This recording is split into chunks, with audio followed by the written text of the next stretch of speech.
Live to the Xtreme Movie Show. I'm your host, Rob. Alongside me tonight, I have Professor Pixel, also from Central Florida, and of course, from the great Midwest, land of a thousand cows, I guess. I don't know. Up there in cheese country, we got RDV too. And RDV, I got to tell you, it's almost record warmth down here in Central Florida. It was a balmy 87 and slightly hazy today. Um, Man, what's going on up there? What's the weather like? Oh, by the way, we got a movie called Curse of Frankenstein to talk about.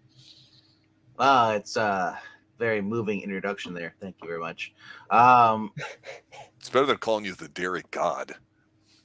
What? Continue, RDV. well, if you called me a queen, we'd have fighting words. No.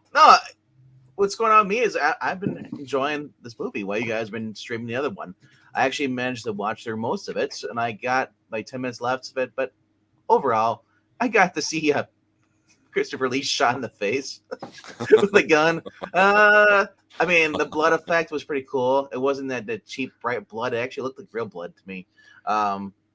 That's an American phenomenon that you pointed out in our first review of the entire I- series of Dirty I gotta Harry from say, though, 1971. Seeing the difference between this Frankenstein monster and now the other renditions, like normal, he looks very, very skinny.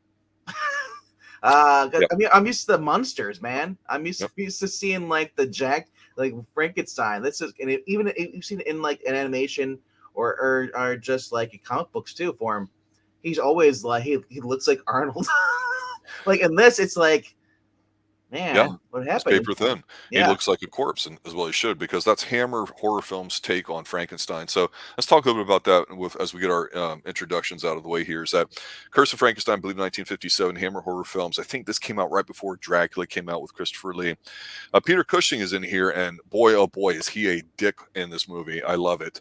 There's a lot of brandy, cigars. He's a smart ass. He's got people mooching on him during the funeral for money. He's going eyeball shopping, paying in gold coins. This movie's set pieces just are second to none. I mean, even today they still look fabulous, better than some of the stuff we see out here with CGI. But ultimately, the idea of Hammer Horror Films is to take the literature that's considered classic with horrors and do their own spin on it. And Hammer is known for having very beautiful, gorgeous women in very long, flowing robes. And the ladies were generally mostly very top heavy, as it were. They had extreme assets, if you want to call it that. Hey. But it's a very colorful film. The set pieces are very lush, and so it's a very adult, mature kind of take on it. However, Curse of Frankenstein here, to me, I would say I think it's more of a bit of a almost not a romance, but it's more of a gothic tale. It's more of a thriller to me. It's not a horror. It's not an action movie by any means. It's very moralistic and really it has really almost very little to do about the actual monster that Frankenstein creates. It's about Frankenstein himself, played by Peter Cushing. He's the dick. Now, Pixel, RDV and I have covered some Hammer horror films. You guys have done some first reactions here on the Xtreme Movie Show in the past year or two on a few select films from Hammer. What's your initial take on this film? So, Frankenstein, it's a classic tale. We all know it. But with watching The Curse of Frankenstein, I was actually kind of... I was definitely entertained. I was charmed, but it wasn't what I was expecting. I expected more of the monster. And that's not saying that Christopher Lee didn't do a good job of going for about half of an hour in total. But I gotta ask though, did anyone get the impression he looked like an undead beetle? He did with the bowl cut. He did, but this is pre-Beatles. All you need is love. What? 1957? Yeah, I guess 1957. Yeah. But no, it's definitely a good one. It's one that I probably wouldn't have watched. I still need to see the classic Universal monster, Frankenstein. But going ahead and getting to see this, I was definitely entertained. The question that always comes to my mind, though, when I think on it, is do I enjoy it as much or more than horror of Dracula? The answer is no. But it's still very good. Yeah, and I think too that RDV, you and I have talked a little bit about with some horror films about what is it that's supposed to be scary about it. Are we supposed to feel terror? And it doesn't have to be shock value like cheap thrills or blood and guts just for the sake of it. Although sometimes, if done well, can be effective. But what I thought this movie really stood out in, kind of playing off of what Pixel just got through saying, is that it's a very lush movie. But again, as an adult watching this, I can appreciate so much more than if I was watching this as I was a kid going, well, where's the monster? Where's the monster? It's supposed to be a monster movie. Well, no, you would only know that or think that if you grew up originally seeing the Universal films, which all of us, I grew up seeing. But the Hammer films, like I say, being elegant lush, they have a completely different take on it. So whether it's done well or wrong, I mean, I think it just depends on what you prefer. But Pixel, I'm gonna go on her limb and say, while I enjoy and appreciate the Universal horror films, I still like Hammers better, especially as an adult. And RDV, I was curious if you felt the same way after watching this one. Well, definitely with this film, it's a totally different movie than you would expect from the Universal.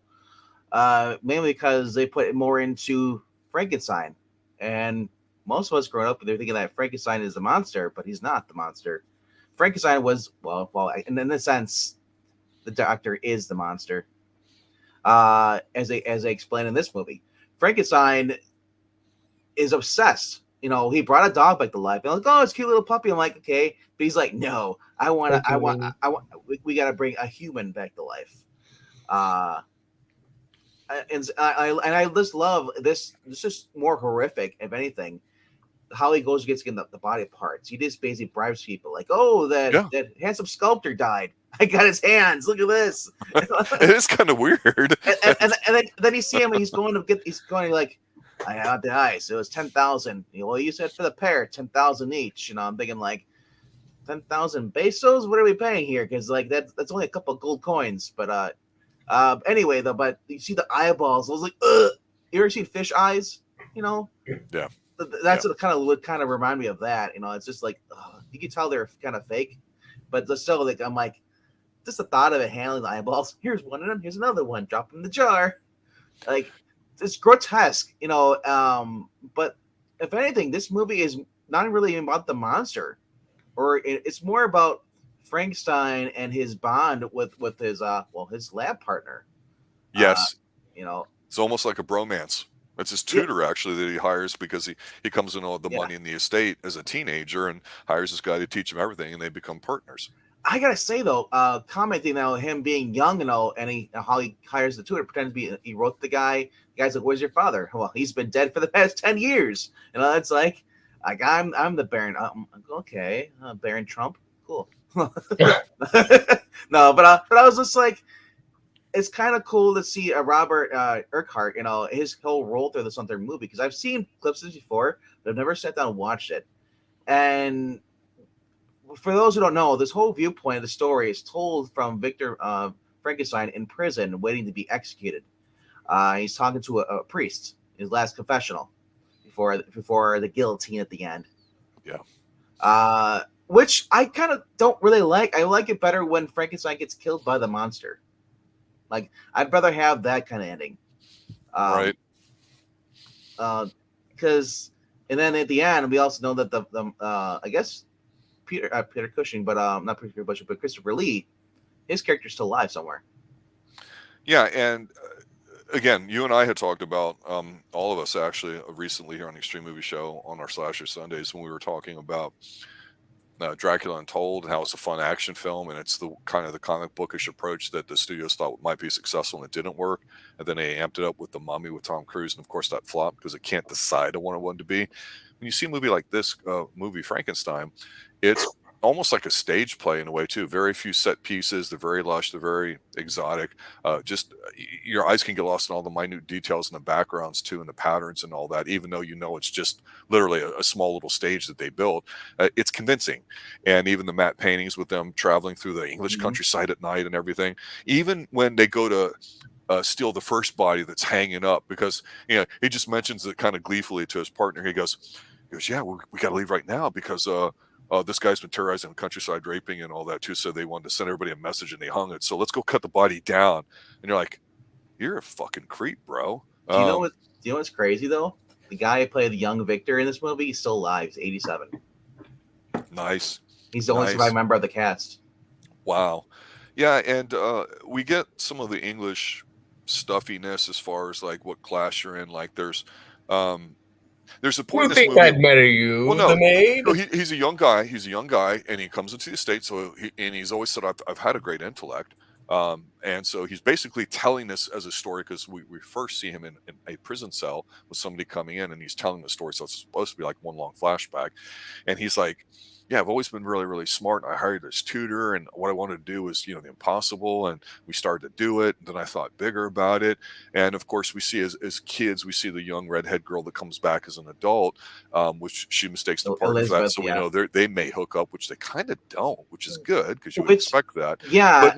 But what does Peter Cushing care for? He's rich, he's smart, he's doing what the hell he wants, he's got some arranged person, and he's got that super hot mate of his he's banging, and all that too, that he knocks up and then kills. And you're like, when he pushes the old PhD dude that he respected and used to teach class, over just so they could steal his brain, I'm like, this guy's a fucking jerk. I'm like, this is how you make a guy evil. Yeah.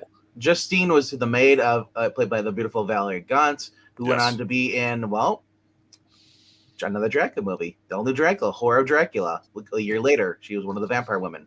Yeah, and then you had, of course, you mentioned the cousin, who he was betrothed to marry, which is kind of like, I'm like, hope she's a third cousin.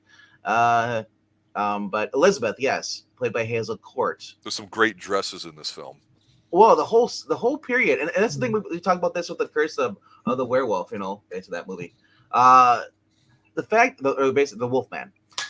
The period, we love basically when it comes to Hammer films, the period sets, everything. It comes down to little details, the way the candle is, the way the mannerisms that they did back then. The Victorian era is like one of the best eras when it comes to basically this look. I mean, I wouldn't want to live that way, but how it's more of an elegant. It's very captivating to watch. Yeah. Yes. So I mean, you look at the people who are in this movie, like, they went on to do other things too. Hazel Court, played his cousin. She was in Danger Man. She, the man, who could cheat death. She was in The Mask of the Red Death. She was in a couple different classic horror movies as well. But like I say, I just love the fact that they decided to do this, focusing more on Frankenstein than more so on the monster. Even though I was like, I understand a lot of us here. I know, Rob, you're more of a Christopher Lee fan than you are a Cushing. You like though, and he sells really, really good too. Yeah. So I mean, yeah, Paul Kremp, aka Robert Urquhart, who's here, plays the best friend that the professor kept helping him out. He is the he could have just left, and that's a problem with it. I kind of want to side with Frankenstein on this, Victor, because he could have left, and then Justine was mad because, well, she got used. Welcome to the real world. She could. So when he left her, she went stupid into his lab. She went into by Frankenstein. He set it up for her to die. He did.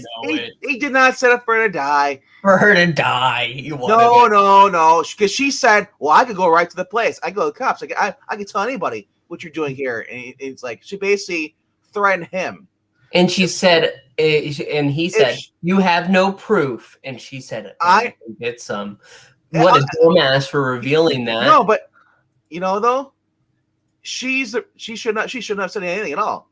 Exactly. Because she is an idiot. She's young, she's pregnant, she's desperate. She realized, all she had to do is just stay there. He would have took care of her and the kid regardless. No. Back then, absolutely. He would have. Yeah. It's just the fact that she decided she wanted more. She wanted love, and he didn't love her. Oh, boo-hoo. Well, maybe you shouldn't sleep with guys that don't love you. The guy was telling her, "You can say that baby's anyone's in the village." Basically calling her a whore right then and there. Then It's just a question of how much, because he's the man, he's smart, he's got the money. She's not going to find another catch like that. Let's be honest. That's how it is. You know, they didn't really explore that too much, other than like, man, he's getting it all. Because at first you're like, oh, is he repressed sexually because he's a young guy and had to do all this stuff, and that's where his anger and fury come from. You're like, no, he's boning left and right when he's not creating monsters and He riding just puppy doesn't want to dogs. bone his cousin. Yeah, and you know, whatever. I'll close with. Could you blame him? Hazel Court was a lot better looking. Well, What? you know, the other one's redhead, so Yeah. I'm in Hazel's. I'm on Team Hazel for this one, though. I'll close with this. When it comes to Universal movies, you'd mentioned this before, Pixel. I wanted to touch on it. Of course, people think about black and white films, and when they think of Frankenstein, they think of the set pieces, which is used in Young Frankenstein, which is one of the best comedies of all time to me. But for some reason, Hammer films, I talk about how colorful they are, how sexy they are, how lush they are. And this movie, you can get lost. It doesn't matter what he's doing. He's got that stupid little small room, but you've got blinking things, whirring things. You've got electrical hum going on. You've got things that are smoking. You've got things that are percolating and making all these disgusting sounds. And RDB, to your point, all those little things add up to a sense of believability. The practical effects that they use are tremendous. And I don't care if they're dated, but if you can be, like you said, Victorian sort of age, or even turn of the century, not, you know, late 1800s Sherlock Holmes time, and you can film it and it's authentic, man, it's really good shit. And this movie, I'll agree with you, Pixel. I prefer the Dracula ones myself, but this is a solid entry, starting off with Frankenstein, which of course they would do several more after this. Let's go with our final thoughts here, guys. I don't feel about you guys, but I couldn't not help but just laugh at being like Peter Cushing and Christopher Lee. I don't know what the relationship was, you know, but they were in a lot of movies together, just goofing off behind set, you know, behind the camera. Because like.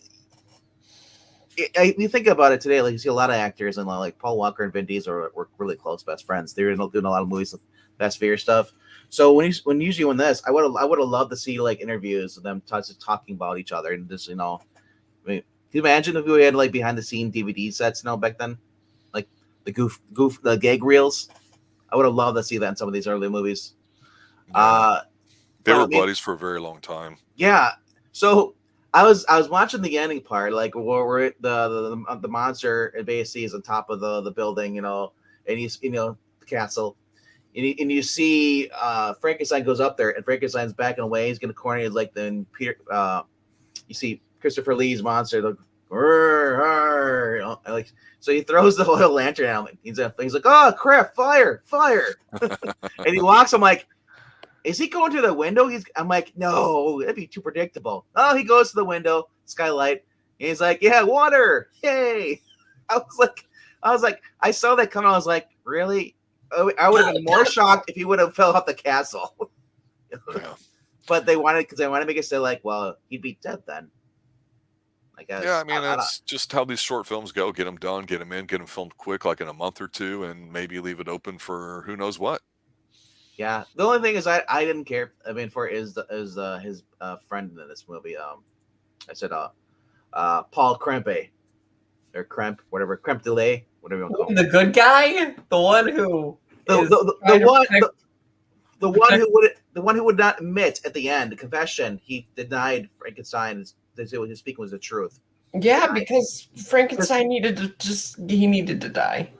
Well, no, Paul Krempe needed to die too, then pay for his sins. He helped out first. He didn't kill a man.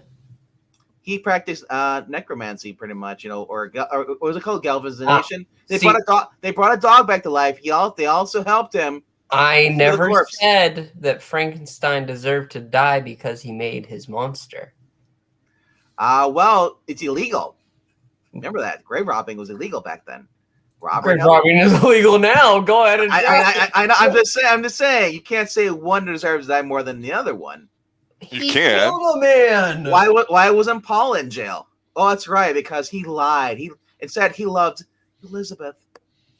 He was all about stealing Elizabeth. If Frankenstein does die, maybe Paul carries on the legacy. But we'll have to find out if we can. I hope we get the Frankenstein's monster just kills the crap out of Paul. Beats him. Oh, Pixel, any other final thoughts? It's a very solid movie. The one disappointment is at the end, they don't have the guillotine slide down at the end of the credits. But other than that, solid film. I wanted to hear that roll, man. Was anyone else getting the vibes of Valerie Gaunt, aka Justine, when she walked into the vet? She's looking at the lab. I kept thinking like, oh, she could be the bride of Frankenstein.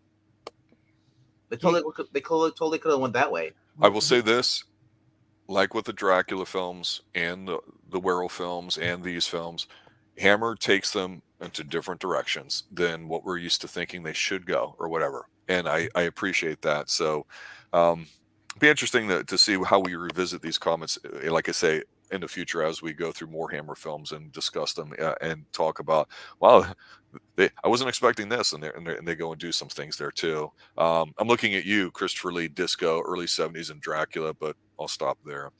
Well, I was just gonna say though, Peter Cushing did survive.